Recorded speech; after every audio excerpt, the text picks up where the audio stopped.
Bonjour. Bonjour à tous. On est très content d'être parmi vous. Je vous présente Léa Brochard, qui est notre Head of Product chez WizEvent. Bonjour à tous. Et puis moi, je suis Pierre-Henri Deballon, je suis l'un des cofondateurs de WizEvent. Alors, je viens pas du tout j'ai pas du tout des compétences techniques ou produits, mais quand on a eu l'idée de créer WizEvent, et c'est ce que je vais vous raconter, on a été confronté forcément à la création du produit. Donc, j'ai embrassé volontairement et involontairement votre métier et en le bricolant à ma façon. Et je vais vous raconter un petit peu comment on a mis ça en place et surtout les enjeux qu'on a aujourd'hui avec cette question de fond qui est de tâcher de répondre à une multitude d'organisateurs, des petits, des grands, dans tout secteur, et de ne pas être focalisé, et en vous expliquant les problématiques que ça pose, les vertus que ça peut avoir également, et tous les enjeux pour Léa, ses équipes, et puis derrière les développeurs qui tâchent de mettre en musique tout ça. Donc pour que vous compreniez bien, je vais revenir en 2007, puisqu'en 2007, j'ai créé un événement de vélo qui s'appelle Vélo Tour, qui est une balade insolite à vélo, où en fait le principe c'est de découvrir sa ville à vélo. C'est pas une compétition, c'est un dimanche par an, on le fait dans une dizaine de villes aujourd'hui en France, et puis il y a entre 4 et 8 000 participants par édition, et on va entrer dans des lieux qui sont insolites, inédits, des lieux qui sont pas ouverts au public. On traverse le Roland-Garros, le stade Vélodrome, on peut entrer sur une patinoire à vélo, dans Ikea, enfin voilà, plein de lieux qui sont pas faits pour le vélo. Et le principe de cet événement, c'est que c'était un événement payant dans lequel il faut s'inscrire. Et donc pour un organisateur d'événement, il y a 3 sources de revenus: la billetterie, quand on achète son billet, lorsque l'événement est payant, les partenaires privés, et puis potentiellement tout ce qui est food and beverage, donc les consommations sur place si jamais vous avez une buvette. Et donc le pôle principal sur des événements, c'est quand même la billetterie. Et donc on est en 2007, et la problématique pour nous, c'est de vendre des billets. Et vendre des billets, pour moi, en 2007, c'est ce qu'on appelle les points de vente habituels. Et donc, je me tourne vers France Billets, qui est en fait la Fnac.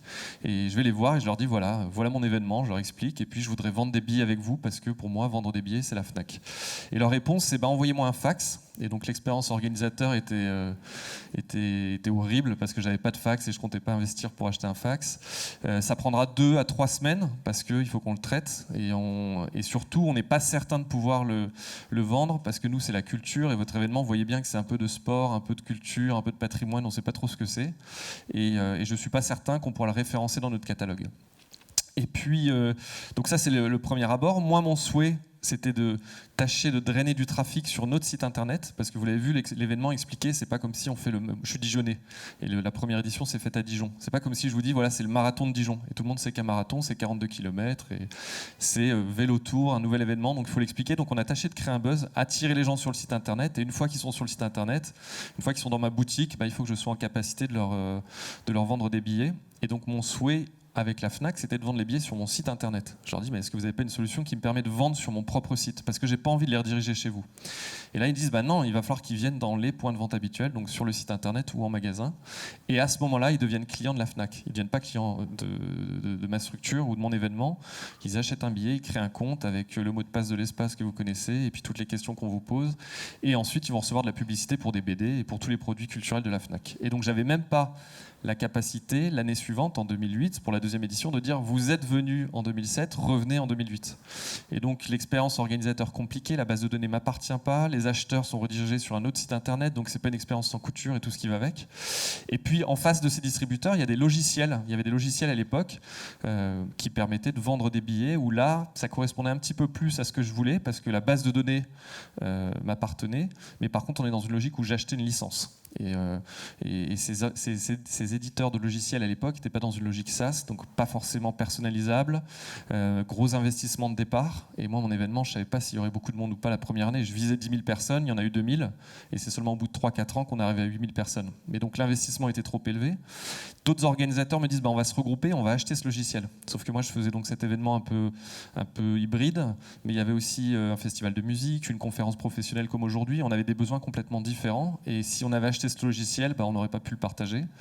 Et puis la notion on était au début du SaaS, mais pour moi la notion d'acheter un logiciel fixe qui est la version 1.x et qui évolue pas dans le temps me posait souci. Et puis je suis de cette génération un peu comme vous, où on a été éduqué avec les MP3, avec les graveurs de CD, et j'en passe. Et donc Donc pas dans une approche qui collait avec nos besoins. Donc ça, c'est le constat de départ.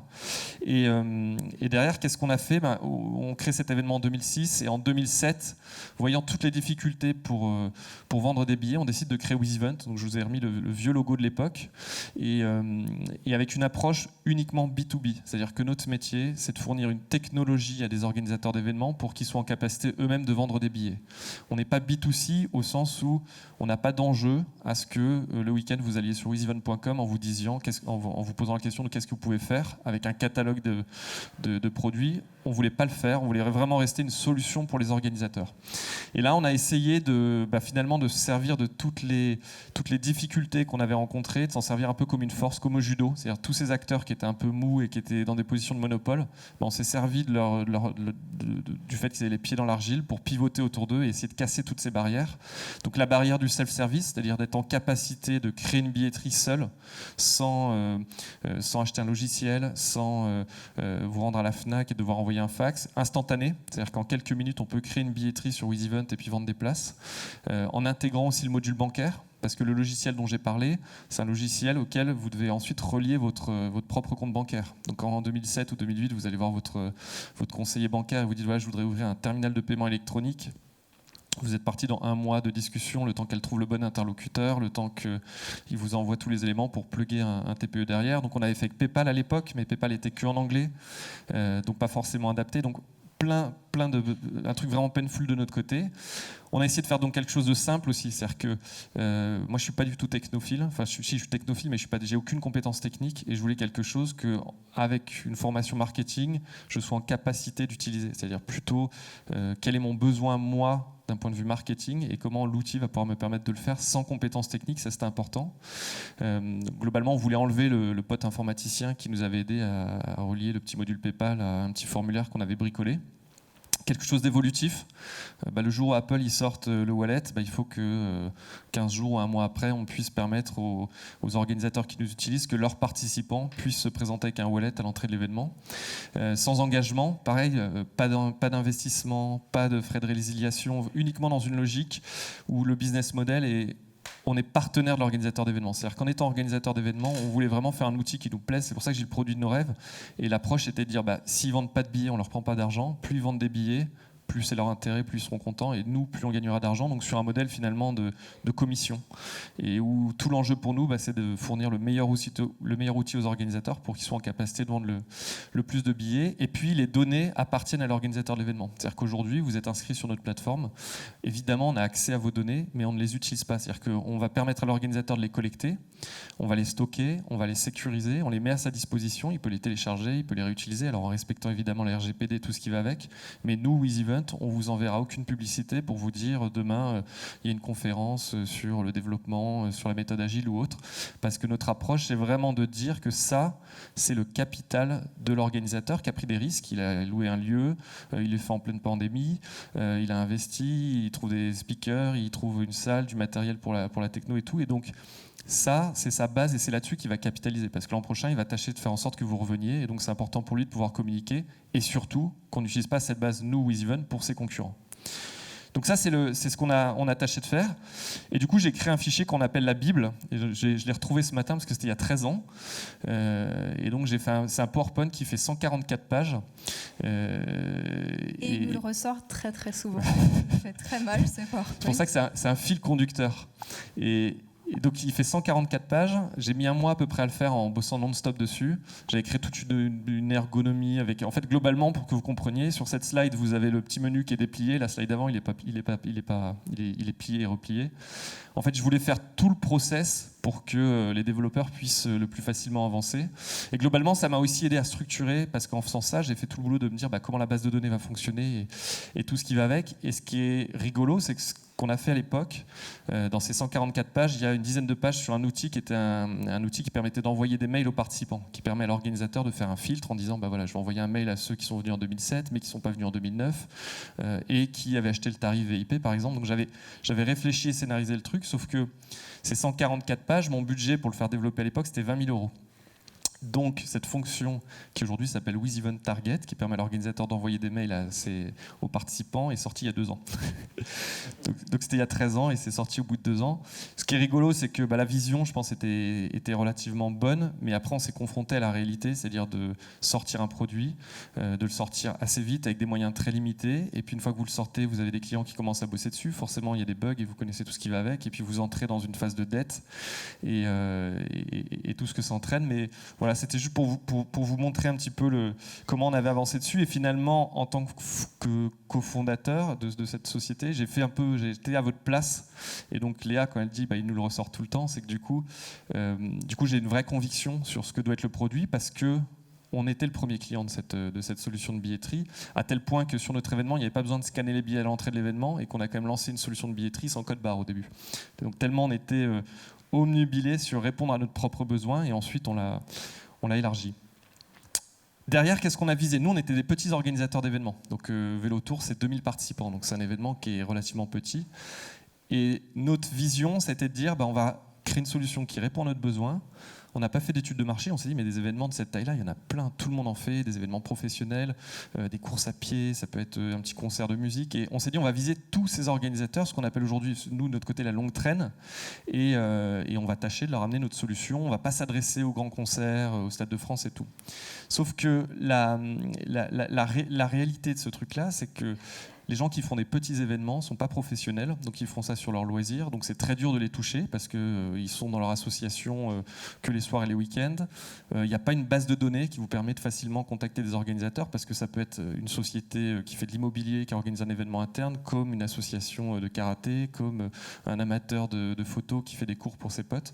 Donc très dur à toucher. On n'avait pas le budget de faire de la pub sur TF1, parce que quand vous avez 20 000 € pour faire votre outil, vous pouvez pas toucher le grand public. Et donc très vite, on s'est heurté à la difficulté de se dire, ok, notre truc marche bien pour les petits organisateurs, mais cette vague, cette agglomération de tous ces petits organisateurs va prendre des années. Et donc, si on veut gagner notre vie, il faut rapidement qu'on monte sur de plus grands comptes.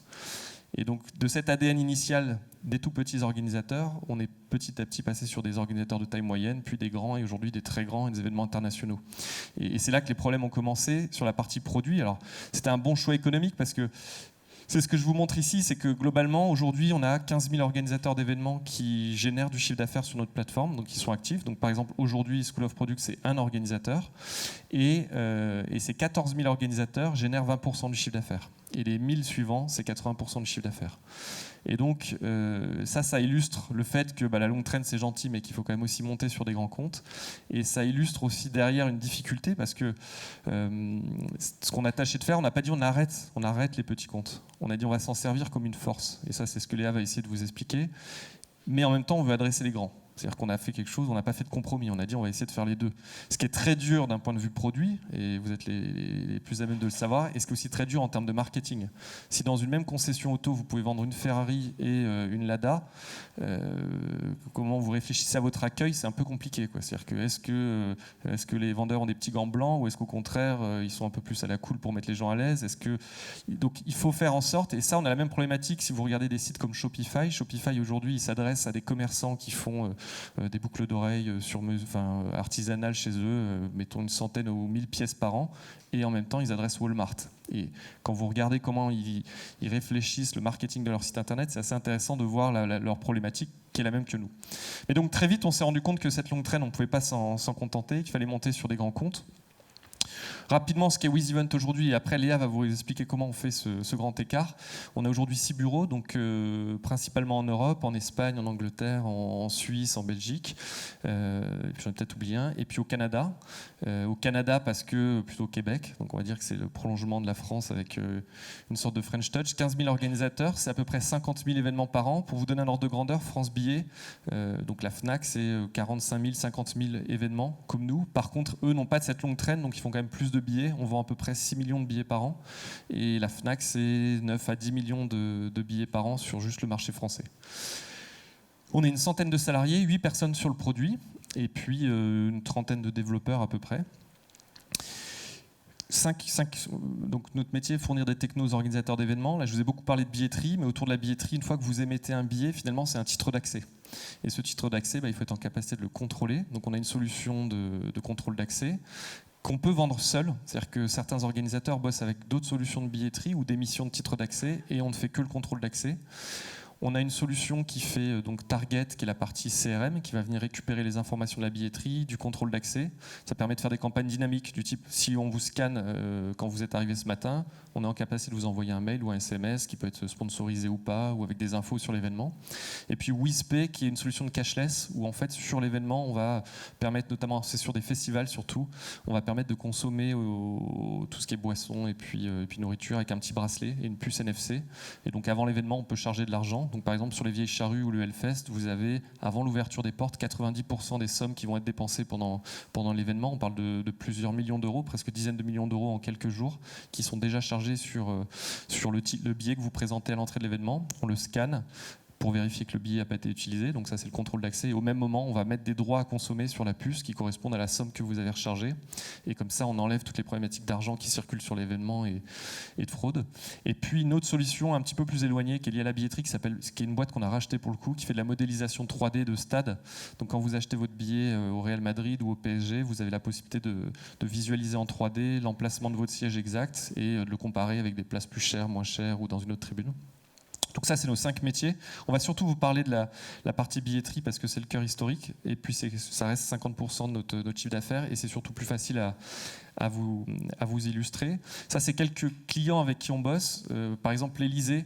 L'Élysée, on fait tous les événements. Donc hier, dimanche, il y avait les visites pour les journées du patrimoine à l'Élysée. Donc c'est notre techno qui est utilisé. Pareil pour le 14 juillet, avec des problématiques très pointues qui s'éloignent complètement de mon petit événement de vélo. Par exemple, quand pour le 14 juillet, pour que les gens accèdent aux tribunes officielles, lorsque les gens s'inscrivent, il y a un criblage qui est fait avec les différents services français pour s'assurer qu'ils ne sont pas sur des listes de potentielles personnes à risque ou autres. Donc avec des trucs très pointus, très techniques, avec des équipes de différents ministères. Et puis des événements à la fois dans la culture, dans le sport, on le voit, on a le PSG en client, on a Live Nation, donc c'est tous les plus gros concerts ou les plus gros festivals. Et puis des événements ponctuels, le Hellfest, mais aussi par exemple le Stade Charletti ou des stades qui, eux, sont des infrastructures à l'année, qui ont une activité à l'année. Un club de foot, il a une activité à l'année, ce qui est vachement différent d'un événement. La problématique pour nous, c'est toujours des gens qui se rencontrent, soit sur un one-shot, soit sur une saison avec des problématiques d'abonnement et autres. Bon, ça, c'est nos 5 métiers, mais donc on les illustre, c'est plus pour vous donner des chiffres sur le contrôle d'accès. 5 millions de billets scannés par an, à peu près. Et on a jusqu'à 20 000 terminaux qui sont déployés sur tous les événements sur lesquels on intervient, du matériel qu'on déploie ou le matériel des organisateurs, et c'est ce que Léa vous évoquera tout à l'heure. Sur les 15 000 organisateurs, c'est 1 000 qui utilisent cette solution. La partie cashless, là, on est vraiment sur du très haut de gamme, entre guillemets, enfin sur une niche, c'est 200 clients. Mais ça représente presque 30% du chiffre d'affaires. Donc ces 200 clients, je les ai cités tout à l'heure, mais c'est le Hellfest, la Vieille Charrue, la fan zone de l'Euro qu'on avait pu faire. Et dans quelques jours, on fait le Grand Prix du Mexique en Formule 1, donc c'est 300 000 visiteurs, où ils vont utiliser aussi nos technologies. Le CRM qu'on vient de lancer, mais là c'est pour l'instant 400 clients, mais ça va grossir parce que ça on le déploie gratuitement pour tous nos clients. Nous l'enjeu en fait c'est qu'en leur donnant ces outils, ils vendent plus et donc on se rémunère sur la vente. Et pas, on leur vend pas l'accès au logiciel, on est plutôt dans l'approche de leur donner les meilleurs outils pour travailler derrière. La modélisation en 3D, donc là on le voit, c'est sur le Grand Prix de France au Castellet, vous avez un exemple de vue. Et c'est à peu près 3 millions de sièges qui sont modélisés et 150 enceintes dans le monde. Le stade d'Arsenal et tout, puis j'en ai cité d'autres.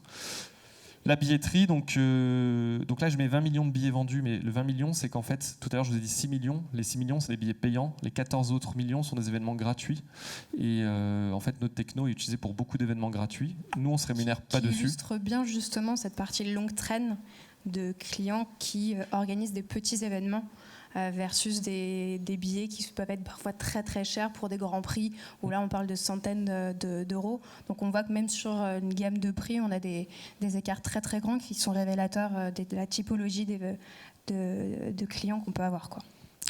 Complètement. Et ça, on le laisse gratuit parce que pour nous, c'est une façon de faire connaître le service. 10% des organisateurs qui vont ensuite créer des événements payants ont participé à un événement gratuit. Donc pour nous, c'est un vecteur de communication. Et pour l'illustrer, ben voilà, aux antipodes, mais sur un même socle. Donc le même socle, c'est le même outil. C'est-à-dire qu'aujourd'hui, le Hellfest a la même solution de billetterie que l'événement auquel vous participez aujourd'hui. C'est-à-dire que c'est exactement le même socle. La différence, c'est que on est sur 400 participants dans un cas, 55 000 sur l'autre. Les 55 000 billets sont vendus en 15 minutes avec des problématiques de montée en charge assez dingues. C'est une des ventes les plus compliquées à traiter parce que derrière, on est sur, au moment où on vend 55 000 billets, on a 400 000 connexions avec des tentatives de hacking, avec des robots qui tournent pour acheter des billets, pour les revendre sur les sites de revente et ainsi de suite, donc avec des problématiques très complexes. Ça fait 4 ans qu'on bosse dessus. Il y a 2 ans, on s'est complètement vautré sur une de ces ventes où pendant une demi-heure, on a été attaqué, où on a mis une demi-heure à réussir à bloquer l'attaque informatique qu'on avait. On a réussi à vendre tous les billets, mais par contre, l'expérience utilisateur était horrible parce que vous pouviez être centième et puis d'un coup repasser en 13 millième position, pas avoir de billets, enfin bref. Donc c'est des problématiques. On a fait beaucoup de mécontents. Et on a un rétex long comme le bras.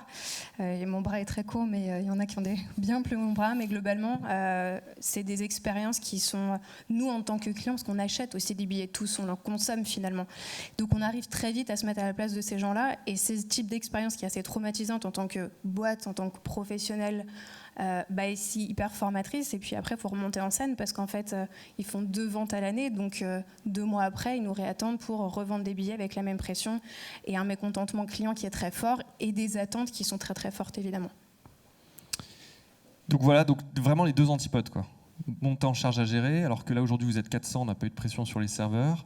Un accompagnement humain très fort avant la mise en vente, pendant la mise en vente, alors que là la conférence nous a trouvé seuls, a créé la solution sans aucune intervention de notre côté. La seule intervention, c'est au moment où on valide le virement qui va leur envoyer les ventes qui sont réalisées, puisque tous les 15 jours, l'argent qui est l'argent des ventes leur est reversé, moins notre commission qu'on conserve. Donc c'est la seule entre guillemets intervention humaine, le truc s'est fait tout seul.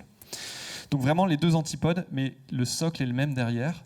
C'est une volonté farouche qu'on a, qui est assez compliquée, mais c'est de se dire qu'en fait, ce boulot de simplification qu'on a fait, il bénéficie aussi à ces grands acteurs. Parce que ces grands acteurs, ils étaient habitués avant à payer de la formation. Ils étaient habitués pour utiliser le logiciel qu'ils avaient acheté, à ensuite utiliser leur diff pour que leurs équipes soient en capacité d'utiliser l'outil tellement ils étaient complexes. Et donc le boulot qu'on a fait de simplification bénéficie aux plus grands. Et puis le boulot qu'on fait sur le Hellfest pour cette montée en charge fait qu'on a aussi développé des systèmes qui gèrent la montée en charge sans qu'on soit prévenu. L'autre fois, on a un YouTuber qui a lancé un événement, il fait un tweet, et d'un coup, on a 200 000 personnes qui débarquent sur les serveurs sans que personne soit prévenu chez nous. Et donc, il faut être en capacité d'y répondre. Et si on n'avait pas eu le Hellfest et d'autres événements auparavant, on aurait été en difficulté. Donc, moi, je vous ai raconté un peu comment on en est arrivé là et la vision. Puis derrière, Léa elle a la lourde tâche de le mettre en œuvre et elle va vous raconter un peu comment elle fait tout ça. Alors ça va être très succinct parce qu'en fait il y a énormément de choses à dire sur des volets très variés. C'est vrai que de cette vision et surtout d'avoir 2 cofondateurs qui sont les 2 co-créateurs de cet événement-là, on a des cofondateurs qui sont nos premiers clients finalement aussi, qui continuent à l'être, à utiliser la plateforme et à avoir un œil d'organisateur qui est hyper précieux. J'ai même un espion parce que le gérant de la boîte d'événementiel, il est dans les mêmes bureaux.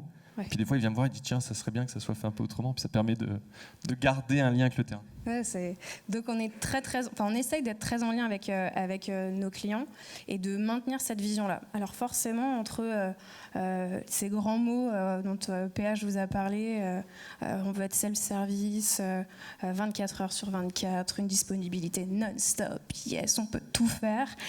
Toi, tu es un peu derrière et tu te dis, ok, c'est quand même assez costaud, on va pas se mentir. Il y a plein d'autres aspects dont on va pas parler aujourd'hui, mais qui sont clés pour nous sur l'internationalisation. On part d'une boîte franco-française, comment on en sort à avoir 6 bureaux, mais en réalité, on a acheté une boîte belge qui nous fait aller au Mexique début octobre. Donc bon, globalement, on a énormément d'enjeux. Mais à partir de cet ADN, comment on peut en faire des atouts pour nous? Globalement, on a un service qui fonctionne 24 heures sur 24. Alors, on a des mecs à l'astreinte chez nous qui sont pas ravis, j'en fais partie. Forcément, ça veut dire qu'on a quand même un peu de veille à faire là-dessus. Mais globalement, ça veut dire qu'on a un service qui n'est jamais coupé. et donc nous permet de tester des choses en continu et d'assurer que le service ne sera jamais défaillant quelque part et qu'on ait toujours avoir des personnes pour tester nos solutions. On n'est jamais en train de se dire on attendra la saison prochaine ou je ne sais pas quoi pour tester. Clairement, on a une plateforme qui tourne tout le temps et l'assurance pour nos clients que finalement ils ont un service qui leur est rendu sans attendre de délai, sans quoi que ce soit. Donc ça, c'est assez fort pour nous. Des développements spécifiques, et c'est ce que disait PH, on en a fait, on continue d'en faire et on essaye de les faire pour qu'ils puissent bénéficier à tout le monde. Donc typiquement, le service dont parlait PH sur la file d'attente du Hellfest, c'est un système que maintenant on met à disposition de tous nos clients.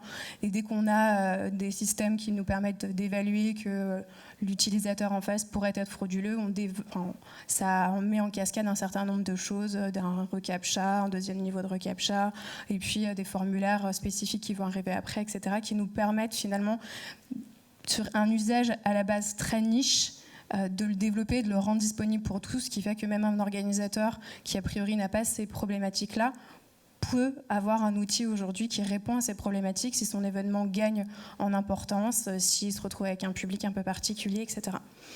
Et d'ailleurs, on tâche, dès qu'il y a une demande spécifique, on tâche, mais c'est dur, de la faire rentrer dans une vision longue traîne. C'est-à-dire de dire, OK, on va le développer pour eux, mais on va tâcher ensuite de le redéployer aux autres. Et donc, quand on le conçoit, on a déjà cette réflexion. On n'y arrive pas tout le temps. Mais en tout cas, on est vraiment focus là-dessus. Oui, exactement. Et puis sur tout le travail du coup de simplification qu'on fait pour la longue traîne, parce qu'évidemment, on va avoir fait un énorme boulot de... La simplicité, elle est apparente. Il y a une vraie complexité derrière, on a réfléchi énormément, et du coup, cette simplicité qu'on est capable d'offrir à nos utilisateurs de la longue traîne, nos grands comptes en bénéficient aussi. C'est-à-dire que même pour nos équipes aussi, ça permet d'avoir des équipes de suivi client bien moins importantes, parce que finalement, ils font une grosse partie de l'onboarding seuls. Ils vont pouvoir créer leur événement seuls, et c'est simplement sur certains aspects de configuration qu'il va y avoir des choses plus avancées et une intervention humaine qui va avec. Donc finalement, notre produit fait aussi gagner, j'allais dire, de l'argent à notre entreprise sur le suivi qu'on est capable de faire ou dont on a besoin pour suivre ces grands comptes. On a aussi une solution qui est évolutive. Finalement, quand on est un petit compte, on a des besoins qui sont à notre échelle. Mais on a énormément d'organisateurs qui vont commencer avec un événement gratuit, puis vont passer à un événement payant, puis un deuxième à l'année, et puis, etc. Et finalement, ils ont aussi une solution qui est capable de les faire grandir et qui grandit avec eux. Et ça, c'est très précieux. C'est-à-dire qu'on a des utilisateurs qui sont là depuis le début, qu'on accompagne, qui ont grandi avec nous, et qu'on est capable de continuer à surprendre avec des livraisons qu'on fait en continu, etc. Et ça, c'est une force marketing de dire à quelqu'un, au moment où il choisit une solution de billetterie, c'est comme s'il choisissait un logiciel. Et lui dire, là, ton besoin à un temps T, on y répond. Et si tu grossis, on sera capable de le faire. Et donc, ça les aide à basculer avec nous sur les premiers événements. Ça les aide à se projeter et on est tout à fait capable de leur montrer ce qu'on fait pour des grands comptes et se dire que eux, c'est à leur portée, même s'ils n'en ont pas besoin. C'est aussi hyper rassurant quelque part de se dire qu'ils ont une solution qui équipe les grands, alors que eux, c'est pas encore leur taille aujourd'hui. C'est hyper appréciable pour tous ceux-là qui ont quand même une vraie démarche d'organiser un événement, c'est une lourde charge, etc. Mais très dur parce que quand vous faites un cours photo ou un atelier de dégustation de vin et que vous arrivez et qu'on vous dit on travaille avec le salon d'agriculture, vous dites bah non, c'est pas pour moi. C'est 500 000 visiteurs ou 1 million de visiteurs et moi j'ai besoin de 10 personnes dans mon salon avec. Donc toute la complexité du produit, elle se reporte aussi sur le marketing derrière. Ouais, d'ailleurs, ce matin, notre responsable marketing nous disait on a refait la homepage. Donc si vous avez l'occasion de passer une tête. Et de nous faire du feedback là-dessus, ce que vous en pensez. En l'occurrence, on est encore dans cette difficulté-là, essayer de parler à tout le monde. Et évidemment, ça se retranscrit dès notre home, dès ce qu'on en laisse voir à nos clients. Et je reviens sur le 24/7/365, mais sur la permanence de l'offre qui doit être en capacité de répondre instantanément. Sur un événement comme celui-ci, imaginons que notre contrôle d'accès plante, ça ne marche pas, mais ce qui arrive, on a des bugs comme toutes les solutions.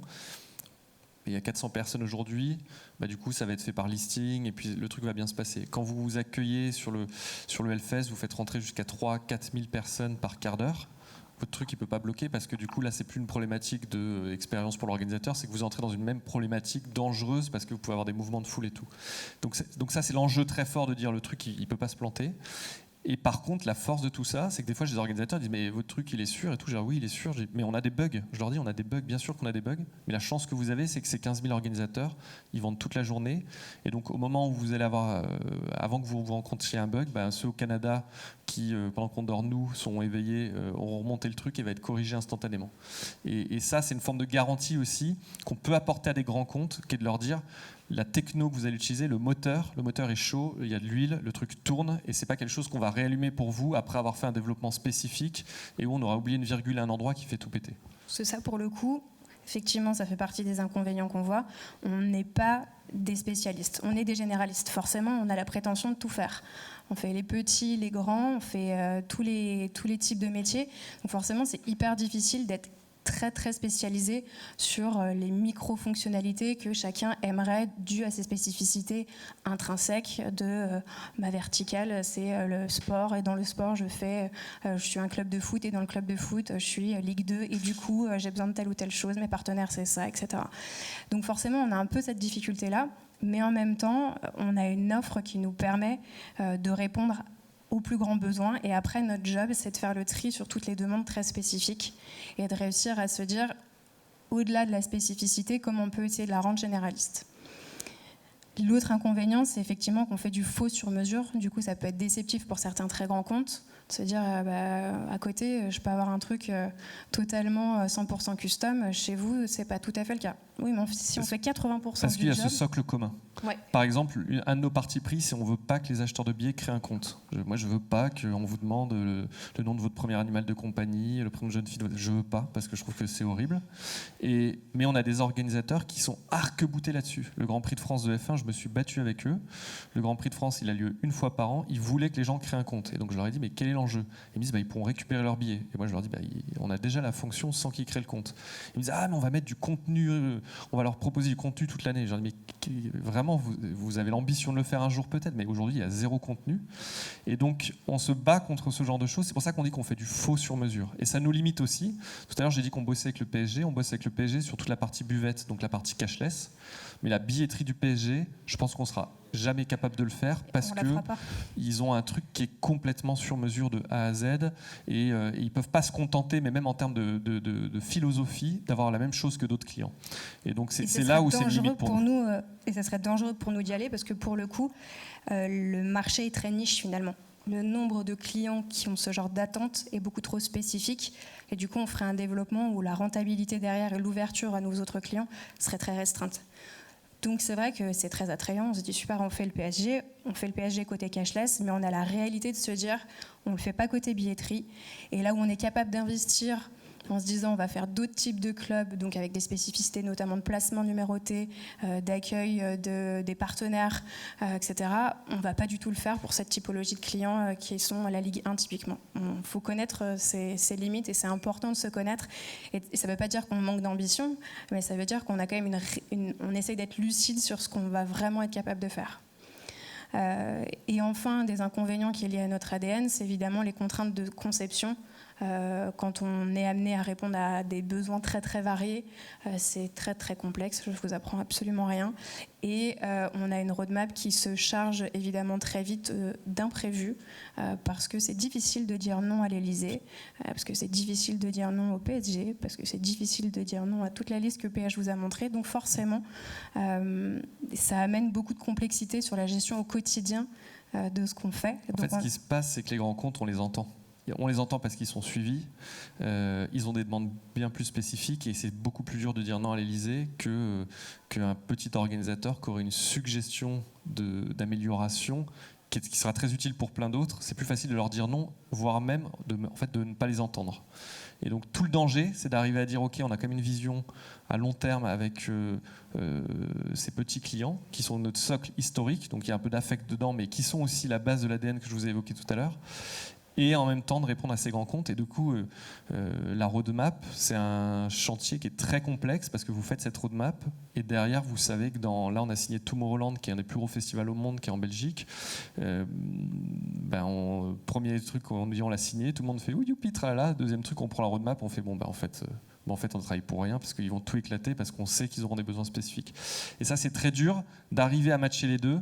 Il faut aussi qu'on ait des gens qui soient, et on essaie de le faire, Léa va vous l'expliquer, mais d'avoir des gens dont la préoccupation soit ces petits clients et d'autres que ce soit les grands comptes, et qu'on puisse avoir un rapport de force, parce que sinon, ça devient que les grands comptes et à la fin, vous devenez une SS2I qui fait du sur-mesure. Alors, une petite voix me dit qu'il reste 10 minutes, on va essayer de faire vite. Globalement, ce qu'on nous demande, c'est de faire le grand écart permanent entre la longue traîne et les grands comptes. Concrètement, ce qu'on essaye de faire, c'est que ce qu'on fait pour les grands comptes apporte pour les petits comptes. Typiquement, on fait le concert test à Bercy, donc pour la reprise des événements post-Covid. On est amené à travailler main dans la main avec tout un tas de corps de métier pour mener cette étude sur dans quelle mesure on peut reprendre ces événements live. Et donc, on est amené à être les premiers à tester la solution de Tag Verif, de tester les différentes versions, de l'intégrer dans notre solution, etc. C'est un coût qui finalement est énorme. C'est évidemment des événements qui se font un peu dernière minute. Et du coup, à partir de ça, c'est un investissement à côté duquel on ne peut pas passer, qui est clé pour notre métier. Et tout de suite, en fait, on le fait, cet investissement, parce que derrière, on sait que ça va être la voie pour toute la longue traîne d'en bénéficier. Donc tous nos clients en self-service vont pouvoir en bénéficier, parce qu'on aura essuyé les pots cassés, entre guillemets, avec cette solution, parce qu'on aura été parmi les premiers à la tester, parce qu'on aura pu faire du feedback, etc. Sur cette application. C'est un peu comme la pub que vous voyez à la télé de Alpine avec Renault, qui dit voilà, la technologie de votre Renault, on l'a développée en F1. C'est un peu ce qu'on essaie de faire. Et des cas concrets comme ça, on en a énormément. Alors on ne fait pas tous les développements. PH citait Tomorrowland. Clairement, là, notre enjeu sur Tomorrowland, c'est de refaire la liste des courses et d'essayer de bien voir ce qui est clé et qu'est-ce qu'on peut leur offrir avec ce qu'on a déjà. Que ce soit pas forcément des détournements tech, mais vraiment des détournements d'usage de ce qu'on a déjà. Et ça, c'est très important. Parce que ce qu'on voit souvent, c'est que les scénarios nous arrivent trop tard. On va être les derniers dans la chaîne. Au final, on a le client sur la partie sales, on passe à la partie opérationnelle du client, on passe à la partie opérationnelle chez nous. Par contre, la chance qu'on a, c'est comme c'est de l'événementiel, l'événement a un lieu à un moment T, et donc ça, vous ne pouvez pas avoir de retard. Toujours une deadline immuable. Et par contre, c'est une grande difficulté parce que chez WizEvent, on est très fort là-dessus. Quand il y a cette deadline, et quand il n'y a pas de deadline, on peut être pendant des mois. Et moi, je dis, en rigolant, je dis aux équipes, on a encore des chevaux qui courent un peu partout dans les prés. C'est-à-dire qu'on a un peu le sentiment que c'est pas cadré. Et c'est dur, et c'est aussi, ça nous aide aussi à livrer des choses. C'est ce que j'allais dire, c'est que finalement, il y a une perte de valeur forcément sur la chaîne qui opère, parce que du coup, on arrive, nous, côté tech et produit, sur le besoin a été pré-mâché, il a été digéré, c'est un système digestif d'une vache, c'est 7 fois. Donc en fait, globalement, on arrive quand même dans les dernières parties de mâchage, et en fait, il faut qu'on arrive à remonter la chaîne de valeur et à se dire, ok, on se pose réellement sur les scénarios, et non pas sur le besoin techno qui nous est formulé. Ça, c'est hyper important. Et la deuxième chose, c'est qu'effectivement, comme on est une boîte on bosse dans l'événementiel, on a toujours une notion de deadline. Et cette deadline-là, on ne peut pas y couper. Et ça, en fait, c'est hyper difficile à entendre parce qu'il y a une pression énorme, c'est des enjeux énormes, etc. Et en même temps, on voit que c'est des projets qu'on réussit le mieux. Donc, on a un enjeu, nous, à essayer de reproduire cette deadline qu'on a sur des projets, sur des choses qui n'en sont pas. Et ça, c'est une des pistes très fortes pour nous pour pouvoir continuer à développer et à être performant dans ce qu'on développe. Et un double grand écart, parce qu'au-delà de l'espèce de dichotomie longue traîne, grand compte, on nous demande d'adresser toutes les verticales. Donc typiquement, sur le sport, par exemple, quand on prend de la course à pied, on nous demande d'uploader des certificats médicaux. Truc hyper niche, quoi. Franchement, c'est de la course à pied, on n'en fait pas beaucoup, super, mais on a un CSM chez nous, quelqu'un qui représente les clients, qui écrit très fort, qui nous dit il nous faut absolument, parce que sinon je ne peux pas signer la color run, etc. Et du coup, on se dit, OK, bon, qu'est-ce qu'on peut faire? Et finalement, en fait, on ne fait évidemment pas de l'upload de certificats médicaux. On met à disposition des organisateurs d'événements la possibilité de récupérer des informations de nature différente. Et en fait, c'est ça la façon dont on essaye de voir les choses et dont on essaye de faire ces fonctionnalités et du coup, les éloigner de la spécificité qui nous est premièrement demandée, mais qui nous permet de répondre aux besoins qui nous est formulé. Et cette fonction qu'on développe pour la course à pied, on la réutilise par exemple quand il y a la presse sur un événement. Et au moment où les journalistes s'inscrivent, ils uploadent leur carte de presse et l'organisateur peut valider en disant c'est une pièce qui est valide ou pas valide. Je lui demande de lui en renvoyer une au même titre que le certificat médical. Et donc on se sert d'une spécificité métier pour enrichir l'offre pour tous les clients. Alors on a été très lent, il nous reste 5 minutes. Globalement, je voulais juste là vous dire que sur toutes les autres équipes de WizEvent, on retrouve cette scission longue traîne grand compte. Côté tag produit, sur la structuration de nos équipes, on n'a évidemment pas fait ce choix-là. Le but, c'est de mutualiser les ressources que l'on a, pouvoir bénéficier des mêmes compétences et d'avoir un socle pour nos produits qui est commun. Donc je vais aller très vite là-dessus. Je voulais essayer d'illustrer un peu cette partie contradiction entre longue traîne grand compte et la différence de typologie d'événements avec le produit phare chez nous qui est la billetterie. Et donc finalement, l'objectif, c'est que n'importe qui peut créer sa billetterie en 5 minutes. Et là, on retrouve les mots-clés que tout le monde aime bien, self-service, c'est simple, c'est ergonomique, etc. Concrètement, comment on essaye d'arriver à ça ? On essaye de limiter le paramétrage que les organisateurs ont à faire. Donc, typiquement, dès qu'ils vont créer un événement, on va leur demander simplement le type d'événement et en fonction de ça, on va déclencher un certain nombre d'options qui vont leur permettre de spécifier leur module de vente sans qu'eux aient à le faire manuellement.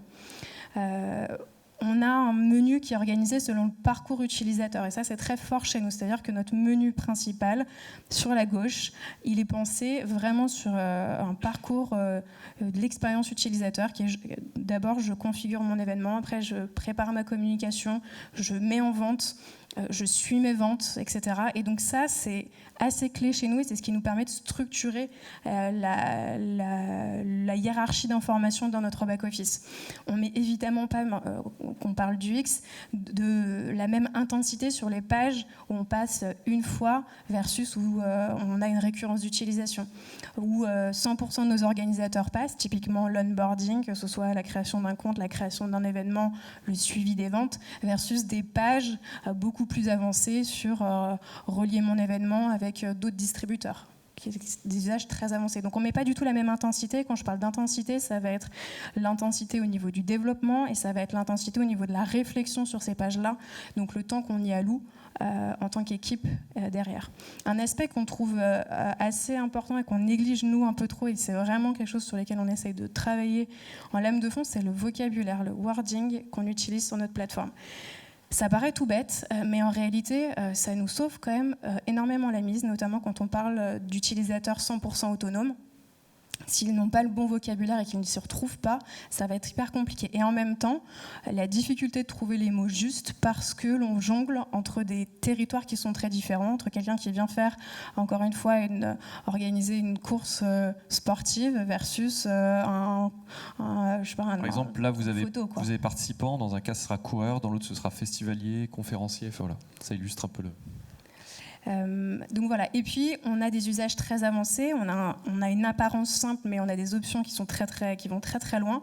On a un socle fonctionnel qui est très large avec plus de 12 années d'expérience, avec une techno vieillissante et tout ce qu'on connaît avec. Donc concrètement, on a aussi essayé de mettre une hiérarchie dans l'accessibilité des informations et l'accessibilité des fonctionnalités qui vont avec. Donc 3 niveaux, je dirais, de complexité.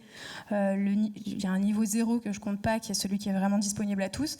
Et puis, on y va crescendo en fonction des besoins et du coup de l'intensité qu'on y a mis. La première, c'est les options avancées. C'est une façon d'organiser la complexité et de mettre à disposition en self-service des fonctionnalités un peu plus poussées.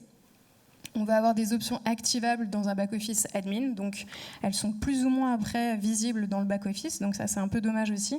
C'est qu'on aimerait finalement que cette partie accessibilité des fonctionnalités très avancées ne puisse pas que reposer sur ce qu'on appelle un SBO, un super back-office, mais que puisse être beaucoup plus accessible. En tout cas, c'est un deuxième niveau de réellement de complexité qui nous permet d'enclencher des fonctionnalités sans que ce soit visible et que ça perturbe l'expérience des autres utilisateurs. Et puis après, il y a le fameux e-forga qui est quand même une réalité qu'on aimerait tous éviter, mais nous on est là pour parler aussi de notre expérience, et en réalité l'expérience c'est que ça existe, faut pas se mentir, on essaye d'en faire le moins possible, d'être le plus intelligent possible sur comment on maximise les besoins et comment on essaye de simplifier la solution qu'on apporte. En réalité le e-forga existe, il existe chez nous, il existait déjà avant que j'arrive il y a 4 ans et il va continuer d'exister. J'en fais pas du tout un étendard, c'est simplement une réalité auquel je pense on est tous confrontés, versus un idéalisme qu'on nous donne de il faut réussir à tout prix. Oui, il faut réussir à tout prix, mais en réalité, on est quand même confronté à une réalité et à ce grand derrière qu'on n'est pas toujours capable de résoudre, donc parfois on en fait. Je vais passer cette... Ça, en 2 mots, c'est le contrôle d'accès, mais c'est de dire, vous pouvez télécharger sur l'App Store ou sur Android Store une application qui va vous permettre de scanner avec la caméra de votre téléphone, ou sur cette même application, nous on utilise exactement la même, on va ajouter dessus des lecteurs de code barre professionnels, et c'est ce qu'on déploie sur des événements qui reçoivent, comme les charrues, des milliers de personnes, mais c'est l'idée d'avoir le même socle. Ouais, et ça c'est hyper intéressant parce que pour le coup, c'est comment par la techno on va y répondre à des besoins très différents.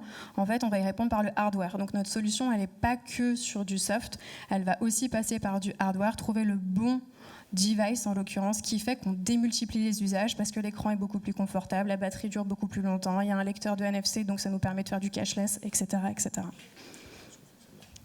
Dernière slide. On va faire celle-ci de notre dernière slide.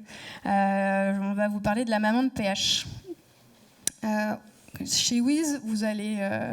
si vous avez l'occasion un jour de nous approcher d'un peu plus près, vous allez pas mal entendre « pense à la maman de PH ». Que dirait la maman de PH ?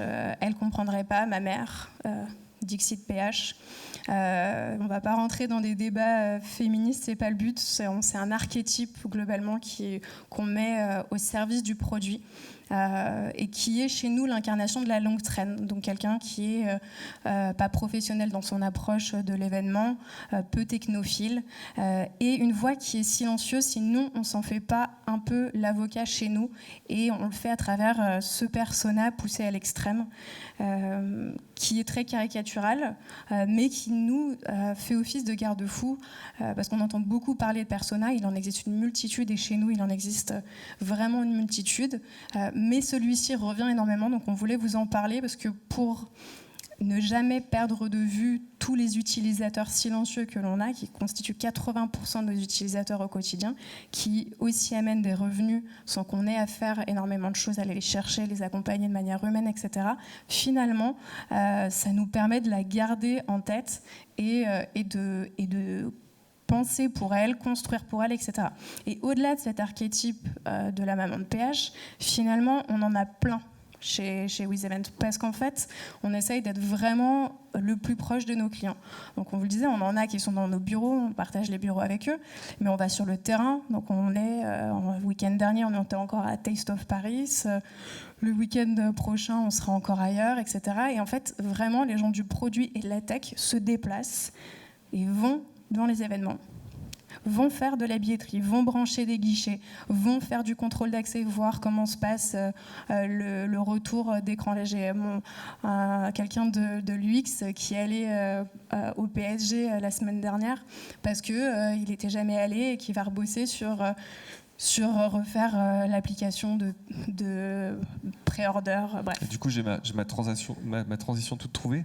On a Ouda, tiens, lève-toi Ouda, qui est arrivé il y a une semaine, qui s'occupe des ressources humaines. D'ailleurs, on a plein de super posts, vous le verrez après si ça vous intéresse. Et qui était à Test of Paris vendredi, parce que je veux qu'elle voie le terrain. Notre DAF va aussi sur le terrain une fois par an. Tout le monde doit y aller une fois par an pour voir ce qu'est le terrain, et sur la partie produit encore plus, pour qu'on se rende compte de la vie d'un organisateur et qu'on soit avec eux et pendant l'événement et qu'on comprenne mieux leurs problématiques. Voilà, si vous voulez nous rejoindre, que vous êtes souple, vous l'avez compris.